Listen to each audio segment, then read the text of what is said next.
ఈ సిటీకి వచ్చినప్పుడు ఒకే ఒక్క చొక్కాతో వచ్చాను.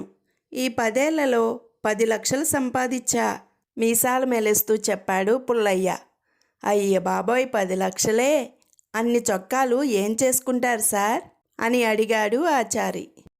భర్త చనిపోయాడని ఆవిడ చూడు ఎలా ఏడుస్తుందో పాపం, జాలిగా అన్నాడు భర్త ఎదురింటి సుబ్బలక్ష్మిని చూసి. చాలేండి సానుభూతి, మీరు పోతే నేను అంతకంటే పెద్దగానే ఏడుస్తాను అక్కసుగా అన్నది భార్య.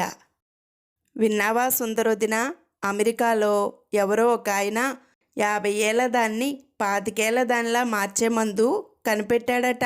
ఏం వింత అన్నది ఆండాళ్ళు. ఇదేం గొప్ప, మా ఆయన తలుచుకుంటే 70 ఏళ్ల దాన్ని 16 ఏళ్ల పాపాయిని చేయగలడు చెప్పింది సుందరి. మీ ఆయన కూడా సైంటిస్టా అని అడిగింది ఆండాళ్ళు. కాదు, మేకప్ మ్యాన్ చెప్పింది సుందరి.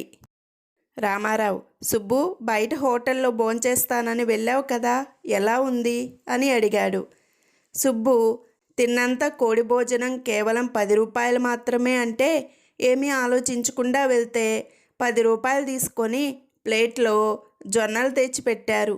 ఇదేంటని అడిగితే కోడి తినే భోజనం ఇదేనని క్లారిటీ ఇచ్చాడు అని చెప్పాడు సుబ్బు. జడ్జి, గుళ్ళో హుండీని ఎందుకు ఎత్తుకెళ్ళావు అని అడిగాడు.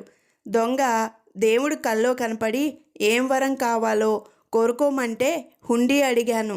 ఆయన తదాస్తు అంటేనే పట్టుకెళ్ళాను సార్ అని చెప్పాడు దొంగ. ఒక డాక్టర్ ఓ సర్వే చేస్తున్నారు, మీరు టూత్ బ్రష్ ఎంతకాలం వాడతారు అని. చైనీస్ వాళ్ళు 6 నెలలని చెప్పారు, అమెరికన్ వాళ్ళు 3 నెలలని చెప్పారు.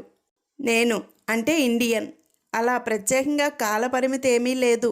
ఒక్కోసారి సంవత్సరాలు వాడతాము, మామూలుగా అయితే పళ్ళు తోమడానికి వాడతాము, తరువాత జుట్టుకు రంగు వేసుకోవడానికి, ఆ తర్వాత ఆభరణాలు అవి కడగడానికి, ఇంకా బూరు మిగిలితే మెషిన్లు ఇంజన్లలో ఆయిల్ రుద్దడానికి వాడతాము.